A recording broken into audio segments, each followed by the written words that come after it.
Welcome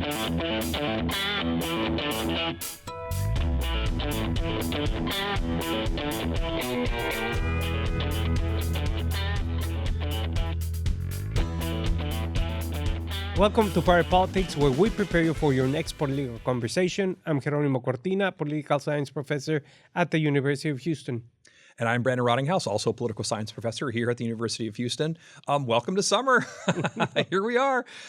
Summer's a special time for academics since we have a little freedom to write and think, sometimes in that order, sometimes the other order. It depends on what happens and what we're up to. I mean, it's just to be 100% clear, it's very busy. The fact that we're not teaching, we're doing either service or we are doing a lot of research. I got 2 books to write. You're working on a book. Yep. Like, this is the time for us to invest. And it's a time that a lot of political stuff happens that we're not going to get to talk about since we'll be ending the series pretty quickly. So we wanted to give our listeners, our viewers, a preview of kind of what to watch for in the summer.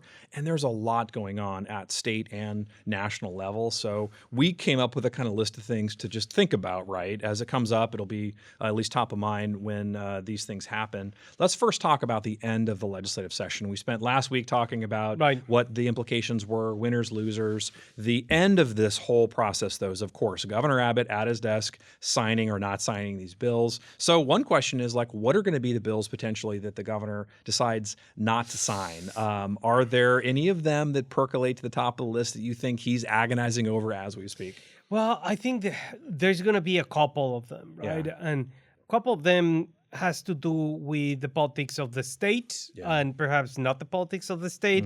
THC banning or regulating might be something that, has been sent. This is a tough one. It is a very tough one. It's very tricky. Yeah.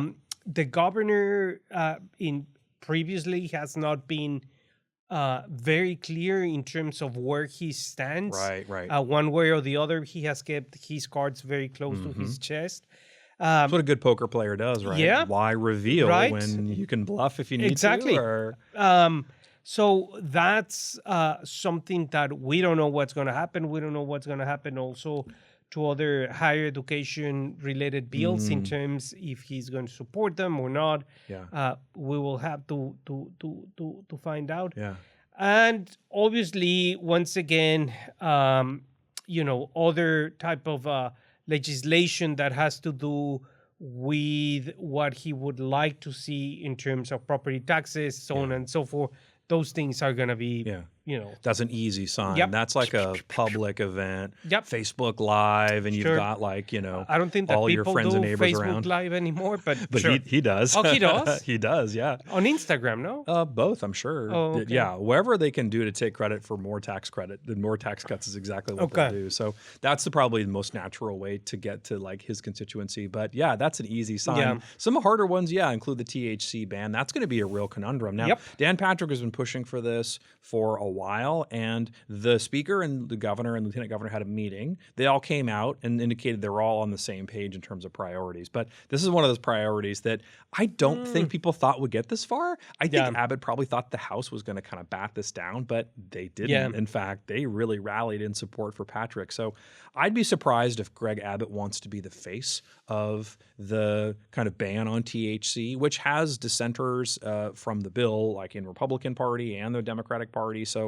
there are a lot of people in the public who are surprised by this. You made this point last week about just the fact that so much of the industry that's based on sort of this, selling these things is going to go under. $1 billions of dollars industry, tens of thousands of jobs, like overnight gone. Yeah. That's a lot. And so you hate to think that like he would just sort of sign it because it came to his desk. I think he's going to have to agonize about this. But there are more of these too. And here's one of my favorite ones. This one is the ban on social media for youngsters, right? Yeah. So if you're not 18, you can't have social media. You have to have kind of parental permission. The CEO of Apple, Tim Cook, called the governor and asked him to veto the bill. This is a tough call too, because it kind of is in the conundrum for Republicans where they want to have some restrictions on what happens on social media for their kids because there's some dangerous stuff out there, but they also want to engage in a kind of social responsibility element. So is Tim Cook's nudging going to be enough here, or is Abbott kind of already committed to vetoing? I mean, remember, Apple is going to have multi-billion investment here in Texas. Yeah. So I don't know. Yeah. Maybe he has a significant saying on the matter and persuasive. I mean, just the fact that he is who he is. And I think this one is easier for Governor Abbott. Yeah. In the sense of going through the parental responsibility line and saying that this should be something that parents should decide and not the government. Yeah. That's much more easier than basically erasing a whole multi-billion-dollar industry with a pen stroke. So I think that one is going to be easier. And the implications for that is something that could have important implications for the next session in terms of the rhetoric following what we saw with the education saving accounts. That's a great point. Another bill that's at the governor's desk that has implications is a bill from Brian Birdwell in the Senate that allows the ledge to come back and to challenge a governor's veto. So this is a bill that the governor potentially could try to limit. This also has the sort of implications to the balance of power. So there are a bunch of these that are kind of lingering around. The governor's going to have a pretty busy schedule in the next couple of weeks. But he's not the only one who's going to be busy. In D.C., we need a budget. If we don't, we can't pay for all the things that we like, all the things you use all the time, roads, and the like. So this is a question that the federal government's going to have to figure out. Mike Johnson, the Speaker of the House, has been working to rally votes. We've talked about this. He's got the House basically in order, but the Senate's another matter. Oh, yeah. They say they want to get this bill to the governor, to the president, switching levels of government. Right. They want to get this bill to the president by July 4th. Is it going to happen? And what form will it happen, I guess, is more I don't know. to the point. I mean, in a different form. Yeah. I think it's going to be a completely different form because essentially what this bill does by extending, for example, the first Trump administration tax cuts is increasing the federal deficit. Yeah.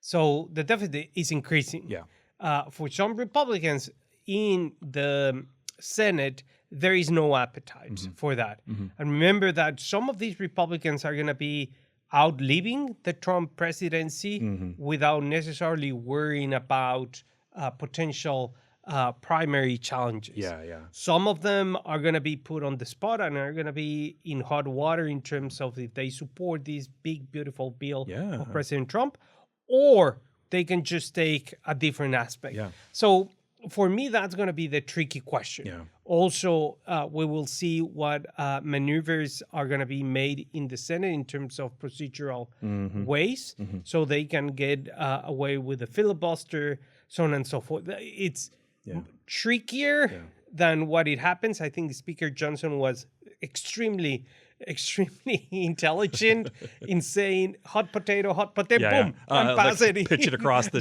but it's like the game started and say hot potato, boom, just pass it in 2 seconds. Right. Say, well, I don't have it anymore. But to your point, they did a great job in the House of kind of making sure they got all the dissent wrapped up. They had President Trump kind of make sure to pressure the people who were not on board, and now they're all on board. Let's kick it over and see what they do. The Senate's going to be a different matter, right? What's a big, beautiful bill in the House is going to be a big, beautiful headache in the Senate side, because you've got members there who are not going to be willing to play by Trump's rules. They're going to definitely buck the system here. People like Rand Paul who've said, I don't want to have all this money, spent on the deficit. That's something we have to get under control. The House, like we said a couple of weeks ago, is not concerned about that. But that's something the Senate definitely is much concerned about. So that'll be one of those big issues.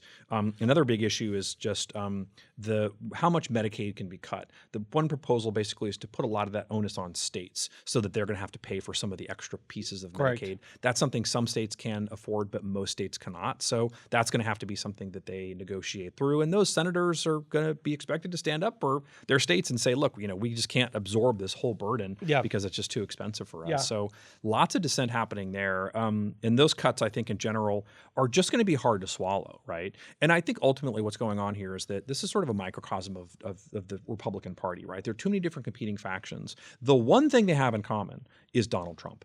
That's what they need to make work. And he was able to successfully do this in the House. And so can he do it in the Senate? That's the real question. I don't know. And the answer to that is because the electoral futures of senators and members of Congress, especially of the House, are 1,000% different.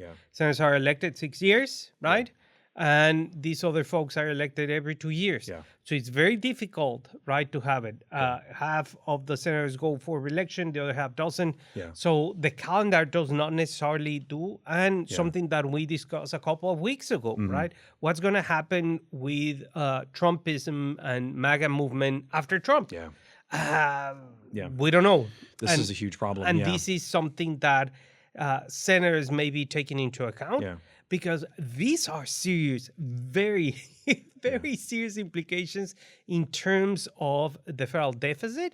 And you would have to raise, for example, eventually the federal debt ceiling that will have to come up with another implication for, another bill in Congress. I don't know if there's going to be appetite. And when you're thinking about Medicaid and Medicare, it's extremely important, right? Because this is something that you cannot take away from people. This is very dicey electorally, right? It is extremely dicey. Yeah, I mean, immediately after this bill gets passed, but it probably will in some form. I mean, they have to have a budget, so it'll be different than what it looks like right now with the House passed. But for sure, they're going to have to go into damage control mode immediately because they're going to start facing, angry voters in the fall, and then they're going to transition to election mode, and that's going to be tough for some of these members who have to swallow these votes. But like you say, some senators are like, well, I'm good. I got a couple more years before I've got to go back in front of voters and face their wrath. But House members, no, they're going to have to take it right away. Well, yeah, but once you take it away, how much damage control can you do? Yep, that's so true.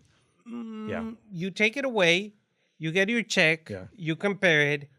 It's lower to $100. Yeah, I felt like more last month. And, while things are not being controlled in terms of the government, we're going to talk about other things to pay attention and not pay attention because they are on and off. That would be a better show, is like stuff not to pay attention to, right? That doesn't matter. Yeah, but in terms of tariffs, sometimes you pay attention and then 2 weeks later you don't, because they don't. It's until they become once again. Yeah, you make a great point, and that's another thing to watch this summer is that a lot of these deadlines are coming up. Right, these kind of exploding deadlines are happening for a bunch of different products, a bunch of different countries. So basically, a lot of these new tariff rates are going to kick in July 9th. These are the sort of so-called reciprocal tariffs that are happening. Basically, that's the biggest thing. Right. The ceasefire exists in August. The reciprocal trade war with China is going to expire. So we're looking at a summer of kind of on again, off again tariffs. We've talked about the chaos that this brews among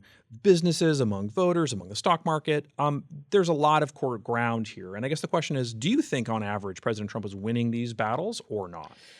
I don't know. Because when you look, for example, at the implications that just saying we're going to have tariffs of 50% to Europe, what does that to the markets? It's huge.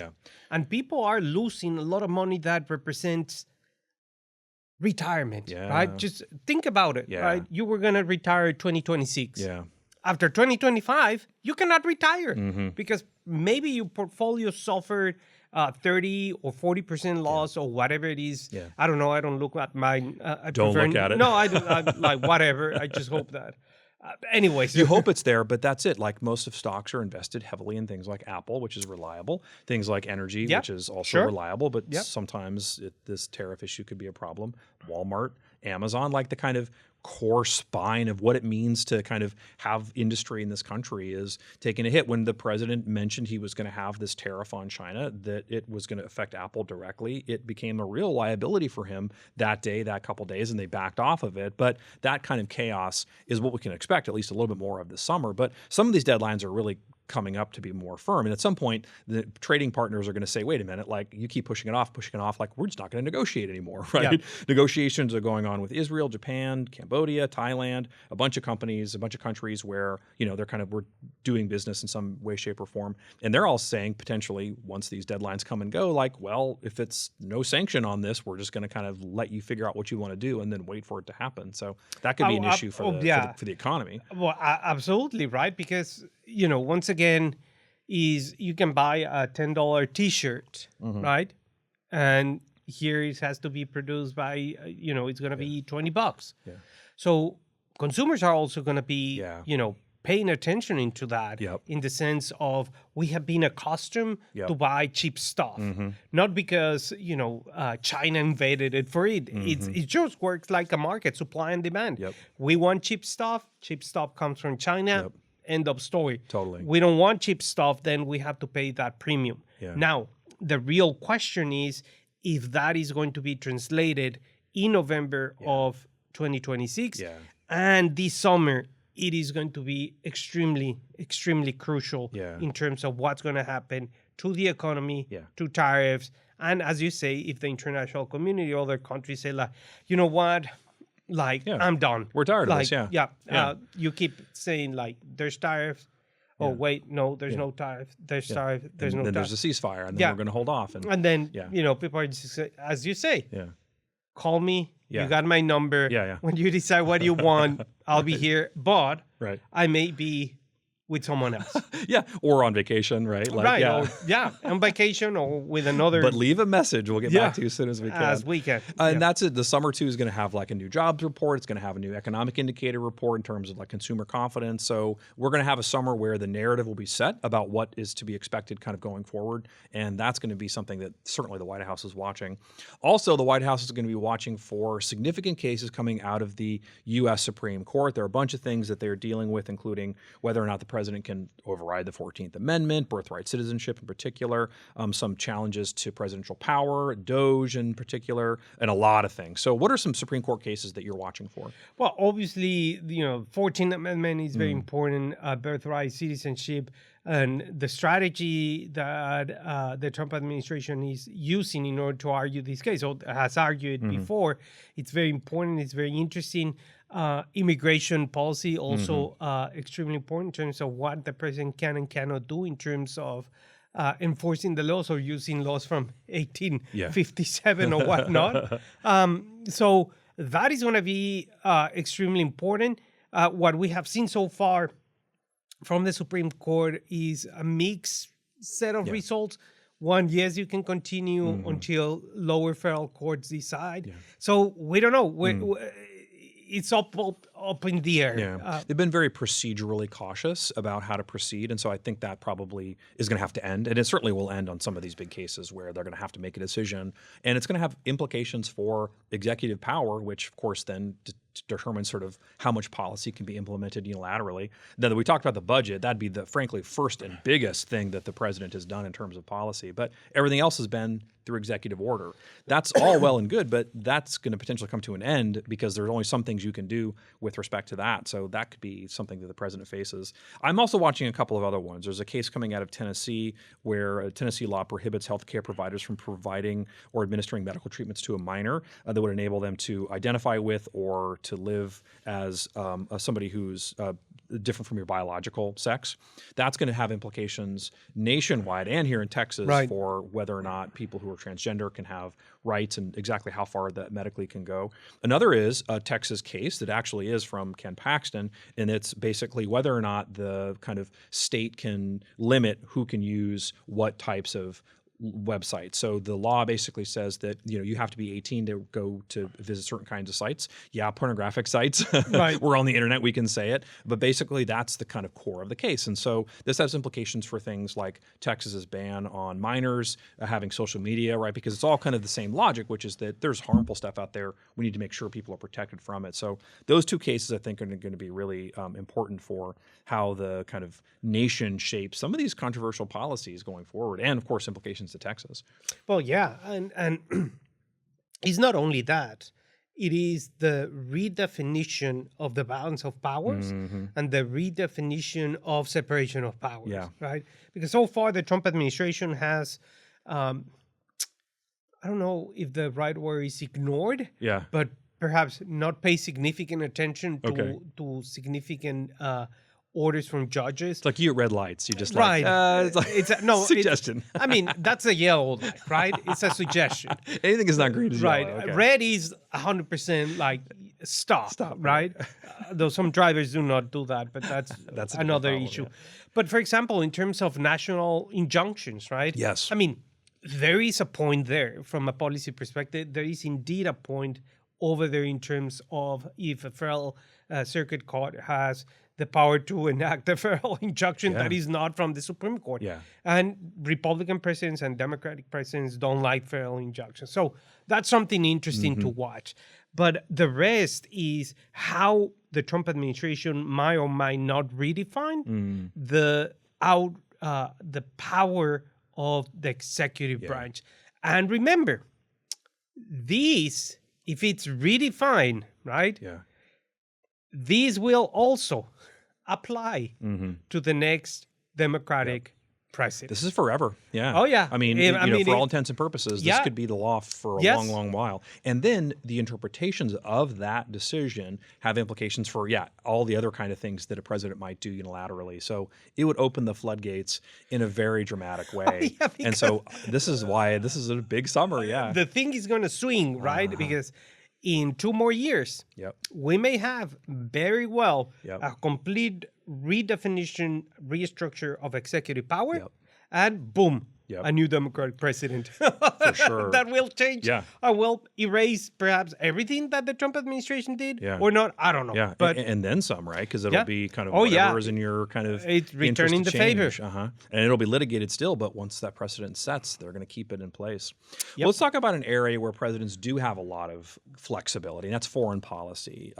This summer, a couple of big summits are coming up, the G7 summit, the G20 summit. That's going to be an opportunity for there to be negotiations on all range of things, from tariffs all the way to war. The Iranian nuclear deal kind of negotiations are probably going to percolate this summer. The president has hinted they're close to a deal. What that deal exactly looks like, we don't know. Obviously, the war in Iraq or in Ukraine is still going on. The president is pleading with Vladimir Putin to sort of slow things down. He's bombing things, which the U.S. thinks he shouldn't do. How are we going to see foreign policy kind of open up this summer? I think there's 2 possibilities, right? And it's from a realist perspective. It's either Trump gets what he wants or he's just simply going to walk away.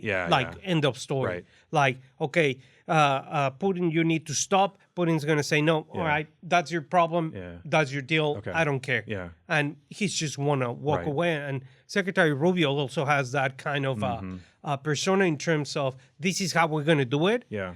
Well, no, then, okay, we're not going to do it. Bye. We're out. What does the U.S. presence mean in these cases? I mean, obviously negotiating with like the Ukrainian situation is one thing. The president, as you say, has been very clear, like this is not our problem, this is your problem, even though they're intertwined in many ways. But something like the Iranian situation is another thing, right? The deal has been on again, off again, and there needs to be some kind of a resolution to it. So the U.S. can't afford to just kind of walk away from these talks, which have implications for regional security and then, of course, national security. So, I mean, here when there is a vacuum in international politics, one way or the another country fills that vacuum. So it can be very well Europe entering into the fore, and also, China can also enter into the fore. And we have seen in the past weeks, so on and so forth, European countries, Spain, France, talking directly to China in many aspects, right? China has the money. China has invested a lot of money in Africa and Latin America, and it's opening the door little by little in terms of investing in the Middle East. So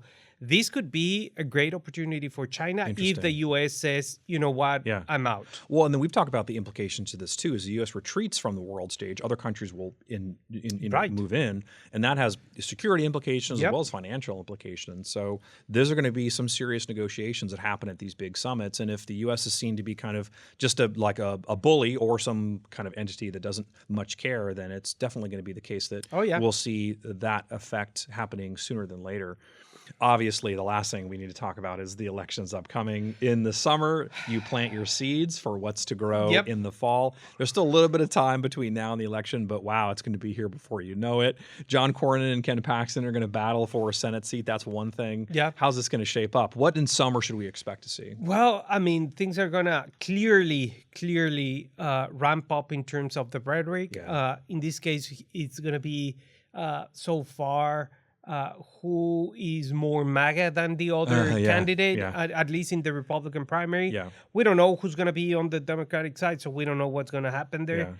But clearly it's going to be very important. And also we're going to see if President Trump eventually decides to support one or the other candidate? Yeah, that's the big question, Yep. right? I don't think that'll happen in summer, but it might. Ken Paxton's rolled out a bunch of endorsements, and so he's been able to kind of say, I'm the grassroots candidate, right? Yep. John Cornyn, like we've said, has got problems with the base because they don't trust him that much. Right. He's been in power for a long time. That's one thing. And, you know, spearheading some of the reforms when it came to the bipartisan gun reforms is another. So he's seen as a little bit like too Wonky. wishy-washy. Yeah, so that definitely matters. But John Cornyn has been coming hard out of the box, ready to like 80s basketball style, like take it to the hole, because he has said like, you know, Ken Paxton's a crook. He said that, like, you know, also some of the latest stuff for Ken Paxton is that, like, he has been delivering money to these entities, these liberal groups that you know, for in the form of grants. That's a problem. So, like,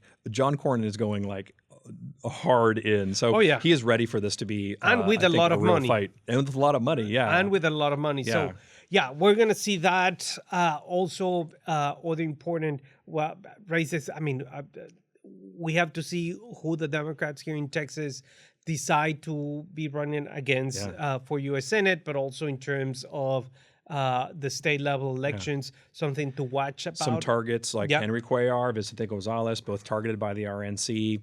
South Texas is kind of in that meaty period where maybe things could change, but Democrats are hoping to hold those seats. So it's going to be a hot summer to be paying attention to, but we'll see you next time. I'm Jeronimo Cortina. And I'm Brandon Rottinghaus. The party keeps up next week.